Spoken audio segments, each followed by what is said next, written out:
Welcome to Module 10, Assessing for Self-Improvement. In this module, the students are expected to meet a certain objective. Now, here are the learning target outcomes that the students must set. First, identify the tools or measure used for assessment process. Second, discuss the ways of assessing the various aspects of the personality. Third, differentiate a formal assessment from informal one.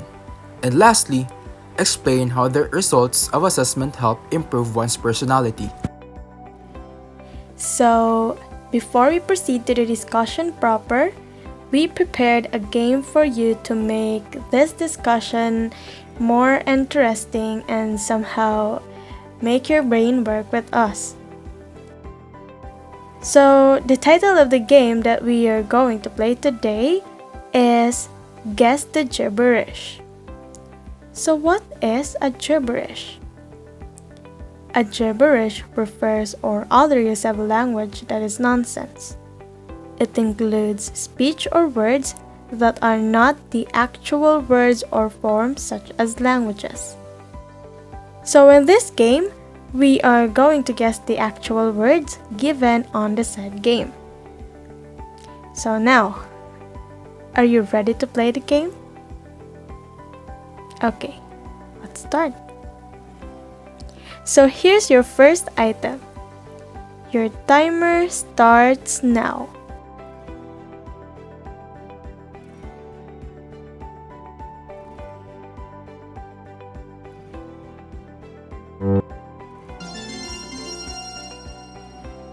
Here's your second item. Your timer starts now.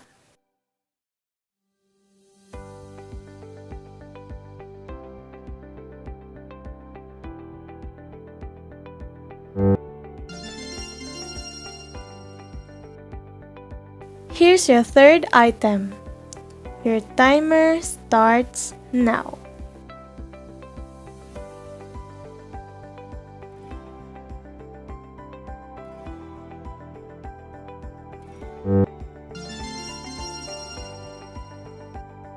So here's your last item. Your timer starts now.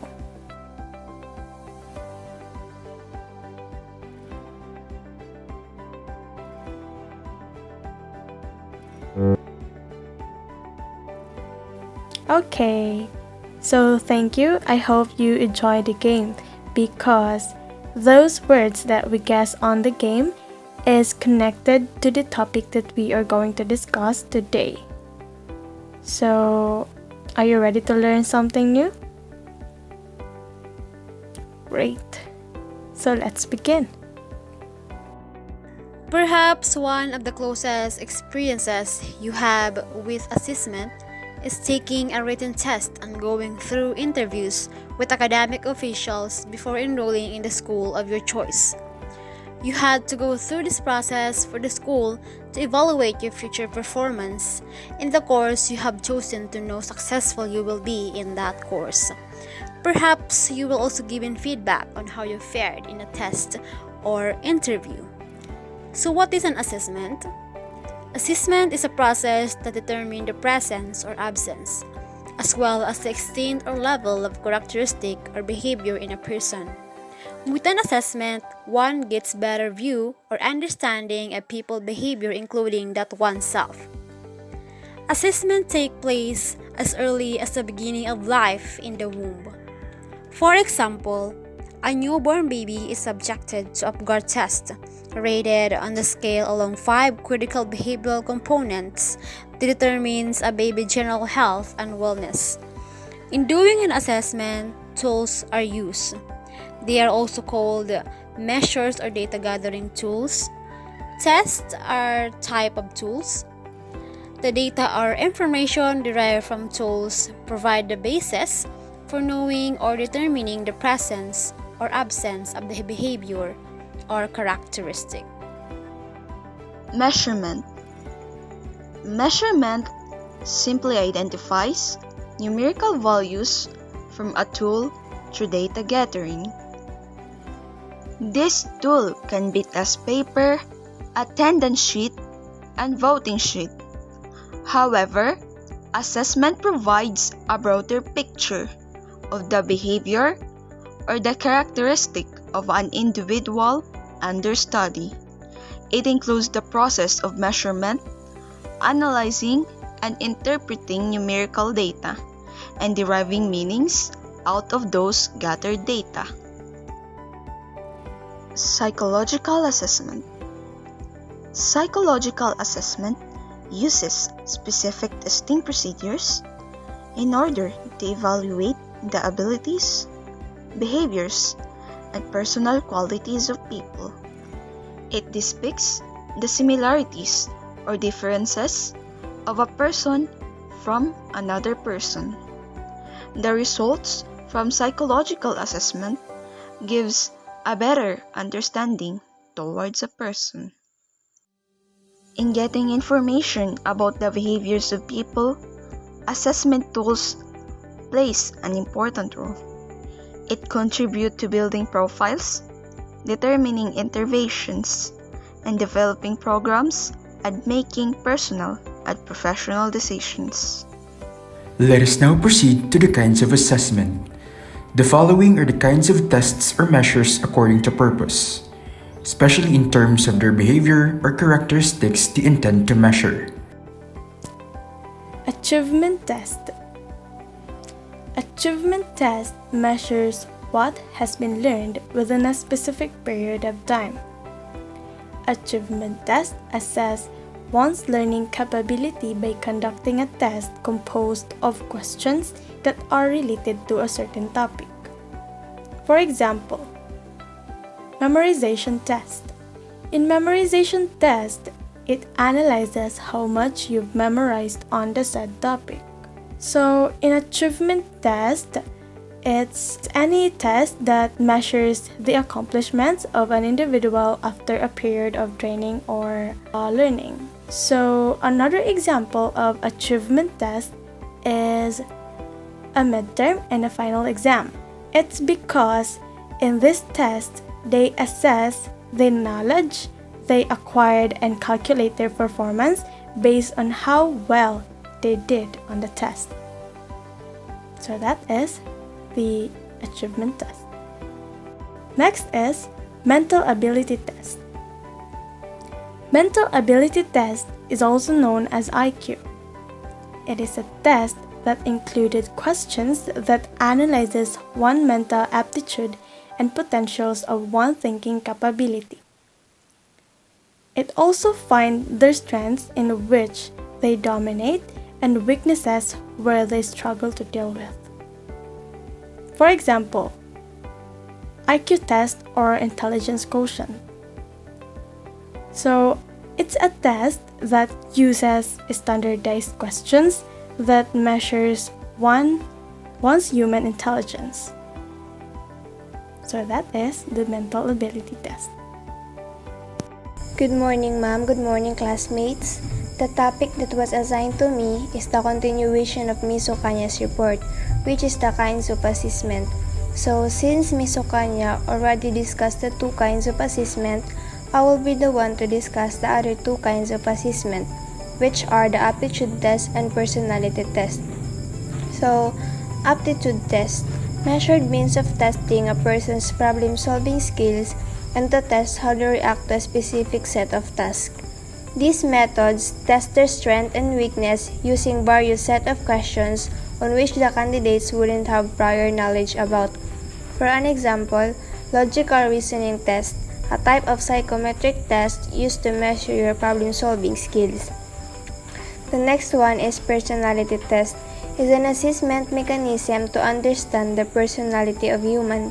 This test measures human characteristics and behavioral patterns of human to understand how they react to different situations. For an example, Ms. Medilo didn't submit her video presentation on time, and there is an equivalent effect on her grades. Anyhow, she just remained calm and believed that there is no second chance. So in this situation, Ms. Medilo tests her characteristics and behavior towards a specific situation. So now, let us now proceed to the general methods of assessment. So technically, there are two methods of assessment, such as formal assessment and the informal assessment. So we have here the first one, formal assessment. Formal assessment are standardized and generally carried out in professional settings by experts in the behavior of characteristic being measured. So technically, when we say formal assessment, they are mainly used for education purposes. Student learning is the main purpose of education systems, so it is essential for educators and school systems to find methods to ensure the students are learning everything they need to in a grade level on content area. For example, highlighting gaps in student learning and areas that need to be explained further. Second is identifying an individual student's strengths and weaknesses compared to other students. So we have here the second one, which is the informal assessment. They are everyday assessment people make about themselves or about others. So when we say informal assessments, they are spontaneous forms of assessment that can easily be incorporated in day-to-day classroom activities and measure student performance and progress. Informal assessments are content and performance driven. Another thing is, informal assessment is more of an observation. This is very common in a very normal setting. For example, a person is getting a tattoo. Now, people around them might think that they are an addict or an ex-convict. Second is, a student decides not to go to school. With that, the teacher might think that this certain student is not willing to learn at all. But remember, informal assessment cannot replace formal assessment. We need both, as one complements the other, depicting accurate pictures of students. We can use either type to improve teaching and learning. The type of assessment we use should match the intended purpose of the assessment. For example, if we want to assess academic achievement and compare it with other students, we use formal assessment. And if we want to use assessment to monitor students' progress or use assessment to improve instruction, we use informal assessment. Let's talk about application of assessment. So what is it all about? The ultimate purpose for such an assessment is to gain an understanding of oneself in order to make informed decisions about how best to improve or enhance one's life. The view of understanding of the oneself, if looked upon from a distance, is a sort of view. Understanding of oneself is not that much easy. You need to look deeper in order to understand the different views of people may have about the self. Similarly, self-assessment is the ability to analyze oneself in order to determine how far one has progressed. It's a talent that allows people to keep track of their own work or abilities, identify their own strengths and shortcomings, and self-diagnose appropriate remedies.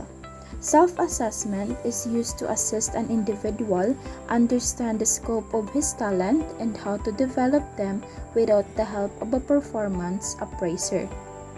It entails the use of questions such as, what are my strengths? And what are my weaknesses? And also to overcome weaknesses and turn them into strength is to accept and acknowledge your flaws. If you're busy denying that weaknesses exist, you won't be able to transform it into strengths. So here are some following examples of using assessments in improving oneself. So first, the result of an achievement test at the middle of the semester showed that Bernie did not correctly answer the items that measures computation skills. It means that she is weak in that area. As a result, Bernie thinks that she should study harder so that she can engage the help of a tutor and do more practices exercises. So this way, Bernie can improve her performance in mathematics, especially computations. The second is, Amy has been feeling very nervous and worried lately. She does not know why. Her hands and feet are always sweaty and her mouth is dry. She avoids social situations. She consulted a guidance counselor who referred her to a psychiatrist. The latter subjected her to a medical exam. Nothing serious was seen in her physical health. Thus, the psychiatrist gave her a personality test. From the result, Amy was diagnosed with a high level of anxiety. So, since she could not handle the situation by herself, she sought professional help so she will learn to manage emotions better. To sum this up, this module emphasized the role of assessment in understanding oneself. An individual goes through assessment for various reasons and purposes. Irrespective of the tool used or the purpose of assessment, the assessment should result in a more objective way of looking at oneself. More importantly, the end goal of assessment is self-improvement. The module further explained the various tools or measures available. However, you are encouraged to do research on other tests or measures relevant to your needs. In the use of tools, two general approaches to measurement, namely informal and informal, were presented.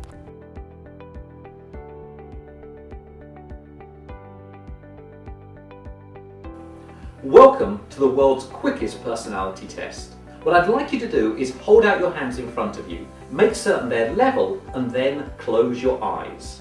So don't just sit there, actually do it. Hands out, and now close your eyes. Don't lose my voice in the darkness. Now imagine there's a helium balloon attached to the fingers of your right hand. So it's gently pulling your right hand up into the air. At the same time, imagine a pile of books on your left hand. The books are pushing down on your left hand and pushing it towards the floor. The balloon is pulling the right hand up, the books pushing the left hand down. Now enjoy any images that float into your mind, but still remember that your hands are being pushed and pulled. Excellent. Now open up your eyes. So what does it mean? Well, if your hands are far apart, then you tend to have a good imagination. You're sensitive, intuitive, and you easily become absorbed in books and films. If your hands are level, you're more down to earth. You're more logical, you're more analytical, and you enjoy puzzles and games. And if you saw an image of a puppy, well, you just tend to be a little bit suspicious. We hope that you learned something from us. Thank you, and that's all for today. See you next time and stay safe.